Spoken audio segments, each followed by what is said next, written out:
Alors comment est-ce qu'on pourrait décrire l'état de la France aujourd'hui? Eh bien un texte assez récent propose une réponse, et c'est pas avec des stats ou des graphiques, non, c'est avec une métaphore, une image très très forte, celle d'un château en ruine. C'est cette critique qui est plutôt acerbe, on va le voir, qu'on va décortiquer ensemble image par image. Et tout part de là d'une question qui a l'air toute simple, mais qui est en fait immense. Comment va la France? C'est vraiment le point de départ de l'auteur.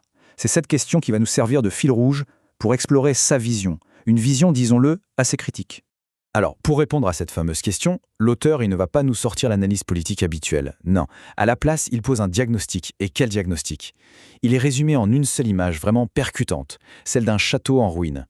Et là, on est vraiment au cœur de sa métaphore. La France, ce ne serait plus ce grand monument glorieux, mais une carcasse. Un château délabré, laissé à l'abandon.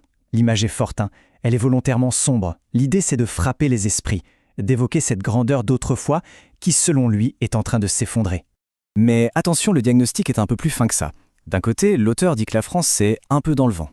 Ça suggère, disons, une sorte de façade, moderne, branchée. Mais il ajoute tout de suite beaucoup hors du temps, comme s'il y avait une déconnexion totale avec la réalité. Et le point le plus important, c'est vraiment ça, ce vieillissement prématuré. C'est l'idée d'un déclin qui serait à la fois super rapide et pas vraiment naturel. Bon, si le château est en ruine, la question qui vient tout de suite, mais c'est la faute à qui? L'auteur, lui, a sa petite idée. Il pointe du doigt une catégorie de personnes bien précises. Il les appelle, toujours avec une métaphore, les jeunes loups. Et c'est là que ça devient vraiment ironique. Selon lui, ce vieillissement du pays, il serait causé par ceux qui étaient censés incarner la jeunesse, le renouveau. C'est un sacré paradoxe. L'énergie de ces fameux jeunes loups, au lieu de redynamiser les choses, aurait en fait accéléré la chute. Alors, pour appuyer son idée, l'auteur fait un truc assez malin dans sa façon de raconter. Il ne suit pas l'ordre chronologique classique, non, il fait l'inverse. Il remonte le temps. Il part d'aujourd'hui pour aller vers hier, puis avant-hier. Ça crée une sorte d'effet domino à l'envers, où on voit comment les responsabilités s'enchaînent.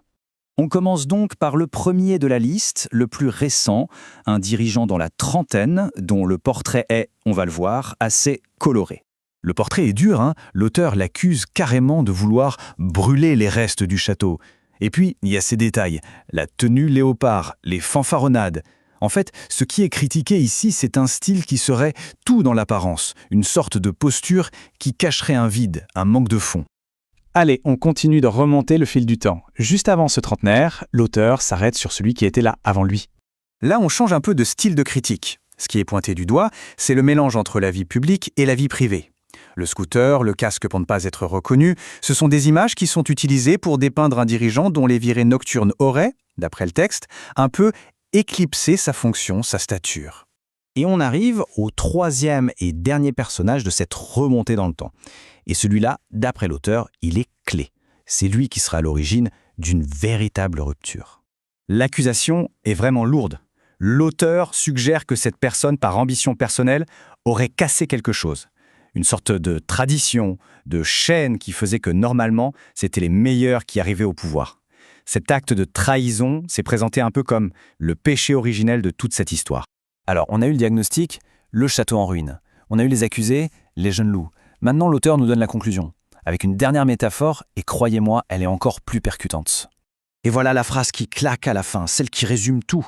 L'idée, c'est que l'action combinée de ces trois dirigeants aurait réussi l'exploit de transformer la grandeur historique de la France en quelque chose de banal, de sec, de franchement décevant.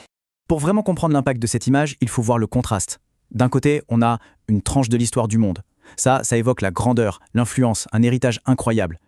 Et de l'autre, une tranche de kéicratie. C'est l'image parfaite de la déception. Le truc qui avait l'air bon, mais qui au final est juste sec, fade, sans aucun intérêt. Le choc entre les deux est énorme. Et le texte se conclut sur ces quelques mots, très simples, presque résignés.